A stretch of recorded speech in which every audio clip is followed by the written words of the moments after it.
السلام علیکم پیارے بچوں، welcome to my YouTube channel.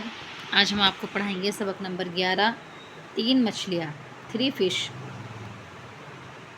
اب 3 مچھلیاں، اس سبق کا جو عنوان ہے وہ رکھا گیا ہے کہ 3 مچھلیاں۔ اب وہ 3 مچھلیوں کی یہ ایک کہانی ہے، ایک مضمون ہے 3 مچھلیوں کا۔ اب آگے ہم سبق شروع کرتے ہیں۔ ایک بہت خوبصورت جنگل تھا، اس میں ویسا ہی خوبصورت ایک تالاب بھی تھا۔ اس تالاب میں 3 مچھلیاں رہتی تھیں، یعنی ایک بہت خوبصورت جنگل تھا، اس میں ایک خوبصورت تالاب بھی تھا، اس تالاب میں 3 مچھلیاں رہتی تھیں۔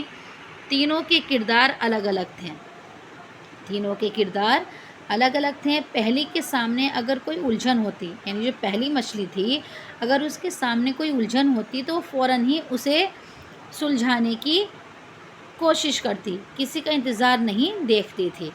دوسری مچھلی بھی ہوشیار تھی، پر وہ فوراً ہی کچھ کرنے میں یقین نہیں رکھتی تھی۔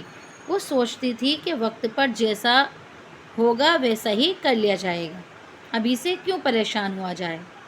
تیسری مچھلی کچھ بھی نہیں سوچتی تھی، وہ تو یہ مانتی تھی کہ جو خدا کو منظور ہوگا وہی ہوگا۔ اب ایک دن انہوں نے کچھ مچھیروں کو جاتے ہوئے دیکھا، یعنی جو مچھلی پکڑنے والے ہوتے ہیں مچھیرے، تو انہیں جاتے ہوئے دیکھا۔ ایک دن انہوں نے کچھ مچھیروں کو جاتے ہوئے دیکھا، وہ آپس میں بات کر رہے تھے کہ اس تالاب میں ڈھیر ساری مچھلیاں ہیں، انہیں پکڑنا چاہیے۔ ان کی یہ بات سن کر مچھلیاں اپنے بچنے کی ترکیب سوچنے لگیں۔ تو پہلی مچھلی نے بھی مچھیروں کی باتیں سنی اور سوچا پہلے انہیں آنے تو دو، تب جیسا ٹھیک سمجھیں گے کر لیں گے۔ یعنی جو ان سے پہلی مچھلی تھی، تو جب انہوں نے بھی مچھیروں کی بات سنی تو اس نے سوچا کہ پہلے انہیں آنے دو، جب جیسا ٹھیک ہوگا ویسا کر لیں گے۔ سنا تیسری مچھلی نے بھی، لیکن اس نے کوئی پریشانی ظاہر نہیں کی، جو قسمت میں ہوگا وہی ہوگا، اسے کون روک سکتا ہے۔ مچھیرے دوسرے ہی دن جال لے کر پہنچ گئیں اور تالاب میں جال ڈال دیا۔ پہلی مچھلی تو پہلے ہی دوسرے تالاب میں پہنچ چکی تھی، دوسری مچھلی جال کو دیکھتے ہی ایسے لیٹ گئی جیسے کہ مر گئی ہو۔